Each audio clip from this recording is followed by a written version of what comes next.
Mama wakwaba aha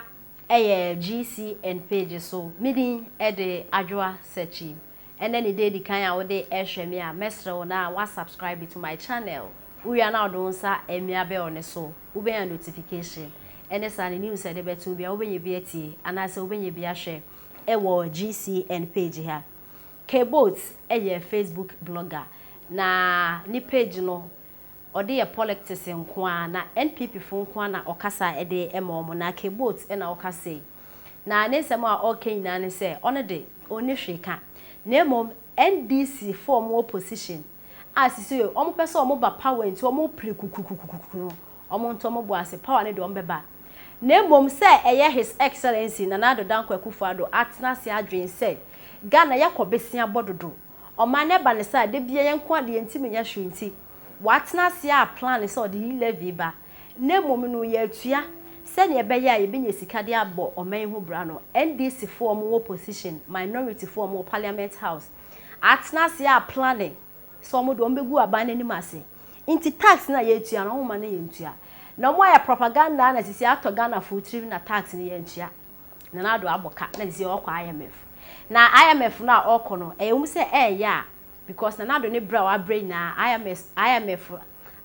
no sorry abeti bibia sisi Ghana for ya be mebu especially IMF for his excellency na Addo Dankwa Akufo-Addo ekono nanso enyo na because yi levy se yehwem ne yetua ya ankayade a ebetimi aboa ne etimi de ayanyema bebre but enam propaganda NDC funti yi levy no entimi amba so ayade a na Addo ena ne mpenformo eko IMF a eyade ya rehusem yi papa na no ena Kbot ekyerese eye ore Asiedu nketia ore Huruna yudusu ena fenso ore Ofosu ampofo nkrofo we no de beto mo abrabo mu no mo akasa mo mpe mo ani nje mo fese sise de mo anya sika enti you can do anything mo wo power enti mo dintro aka ensem a ensem fata ma no man no akofem bi se mo ani age na mo mawie no de beto mo no enya de amope se mo pese mo ba power enya true way ena mo de eba power de mo ye ne enya kura enti ora Kbot ene ebufo so de akeka na adwen akese ora Asiedu nketia Ofosu ampofo ora Huruna yudusu because odio bi aba out no e kire se NDC fo mo ani age se yi levy no anya successful omo atumi aye propaganda na yi levy number so nti omo ani age na Kbot zuni buefo akeka na adwen papa na yi levy na e ba ne de amanfo bebre na entua personally minimum crofo bi a because of yi levy nti no mo ba man kwanya do mo yabi because almost omuntua na enye se almost omuntua because almost person betua tax o almost omuntua still Ghana phone pen from bedi enti nya dia omu ebetua sa na bebre na e kan enti ensama Kbot ede etuja e wo se oman ne mum tie de kwase wo se kan me se mama tie bi e wo se oman no mabu no e bo baba so se NDC mabu onye de ho Ghana wo NDC party no mabu any party ni ma no e bo ma ba so say omo timye push say agenda no amana abam god forbid ya mbe tutua mo ka abam nso yes abam intine e wesenka party ni bo ma ba so yo me ma waso body e mamo nyame nhira mu onye mu kese se matimi adwan o ma adwen boni dia for man no ho na atimi abam nyame nhira mu na de to so biom wakatue da ho twen se de Nigeria ni man ne akopie ni court no obekọ prison life na owia na akoba biemu a na ode asue nyansa ni sika owo nyina no okọ rest ni life na okọ waste ni life na e prison onya lawyer papa ana ebia ye beja ni eja no kra no e ka obebo no ni sika obra panyina e wo manum na no ahweya ebewie kire obesresre that is life and many nya ofed da say wo Huruna yudusu wo ye rich okrujeto wo ye so rich mo maka Ofosu ampofo no kwa de me se me mpese meti ne din Ofosu ampofo the most wicked man in the ever in we are say me hu no the most wicked person and ultimate Pentecost so the me si bi mu da Pentecost. Now we program kwa namba me so dem make them on Pentecost the most wicked person ever in my life. I'm a Huruna. Jennifer, God bless you too. Huruna know them fan say and they no more but we young. But who for some of the way old. I say don't get you old. But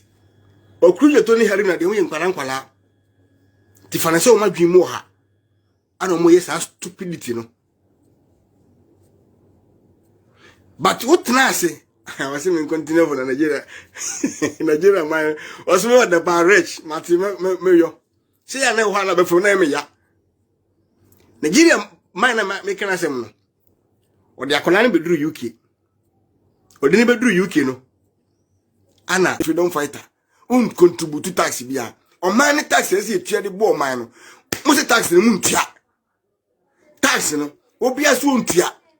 Say revenue no munye nyani nano. According to upon Kruma information, he said, "Esan say ye nuanom NDC for twentro ama atonkro for trim say and wo Ghana nti no. Momo transfer ayini nan dodo no akọ cancel omo de. Dodo no a because the beka first 20 days no money 1 billion Ghana cedis. And man ka timi say motivating ye very higher. Sen ketimi ko nanim within 1 year pekura na ka oman we anwuye nan ka ebetie free so but yenya Huruna na wo a wotie mi no se bebre betie mi me bo audio no tie bi Huruna idrusu ama mo enjoy a background say omotimi adi omatie ye di oman na aban na bro ama sika nke wosenka wonya nanka wotimi di boa editua nurse foka a teacher foka akam efense unemployed se wo fi omunye efense na kofo munye payment ni ade no nanka yedi bi kotu omuka no yenya NDC leadership I catch you say ya boba na bro masika nke wo se wonya na ode ye se enyuma no ya se no omani agi but me ken obiba be yemi because oye NDC ni they make an end yes no kan NDC say Huruna dus nto ba be tron kwasesem abayemi but na audio no bi etie bi a wo no say e na nije na youth no a omo no momu omo su se komedi omo ensema bo mo ba so se omo ya ade se omatimi ase abai ni sikasem we say obe president yo in future tenu me kan say yare a eni eduro e ko ne maso mabusua so san microphone na boss happen yare pa eni eduro e be ko mu no mabusua so say obi atrase say ye wa hihihiem ni yesere say ye betima nya bibidi aboa enchirima emabu enyumayefo yentimi nti omuka yie ene ade no sika ne ba anakatua ntumu ni ade nna no etimi akosoro no ye nya nkrofo medase ye nya nkrofo ama womu so womu na omti omanum yetime nya nkrofo ye nya nkrofo se yamwa ono de tax ontua bi wahu Huruna do so tax otua tax de van ye tete no ban tax yesen at the same time on tofu on tia like be on tia water be it is a we babunu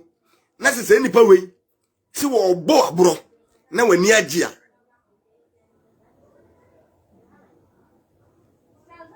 owen be ba chew ani die kwan so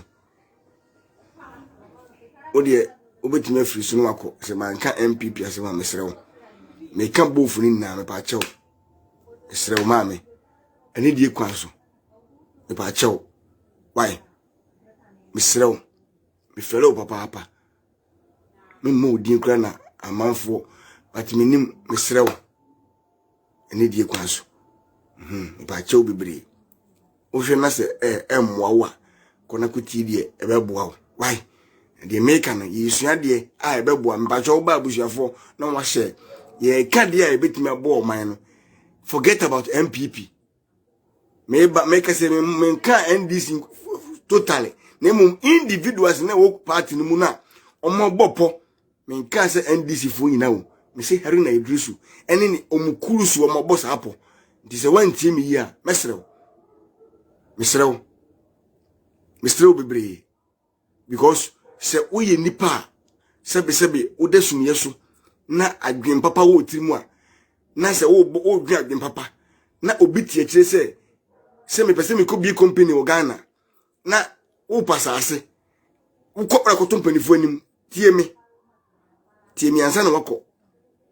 tie nyansasem ansa na wako me say ye na akompoto ye ho sai atamdidie no ya na ye me yase emma omwotima ebi wo so na ye fake account ntino me ntwa so because oba bia odwuadwen papa na wotima enye de wuye Huruna Idrisu me boni dia ko so boni din because on na ni audio na bobontin on no kokasa ntime kanasem adentia because ma farase me ko biedma ogana na makoje makohu oman he na makache nse me pasase bia 20 acres o de be dem be company na me da me hu ko ya na ohene ne mpanifo transfer he wo akola ketekete o pese o besi company e wo hase ye mfasa asere ma no a san ohene no se emabu na wo oman no kro no mu no tia e wo so mo ye den mibusa wo mini aba se emabu ni tia e wo so mo ye den wo no so wo ye ohene boni wo ye widini ohene wo se ye twede ekuno anase ye tuni frekunya so ade ntina make sa because obi akobre e pesika so be adwuma ma mi npa ni bia ye na wo te ho no se media madwen mu no esanse enya me party ni ntino ana ada party na wo so no obenye sika da bo man ntino ma yen support na emu yen fa kwan bi so ne yen condemn sika no na wo a wasan betra social media na wo di aban na tem se onye ahwe omwa aban no ana omwa aban na yesei ana omwa yesei ya ani wa wo begina ho no nti se Huruna Idrisu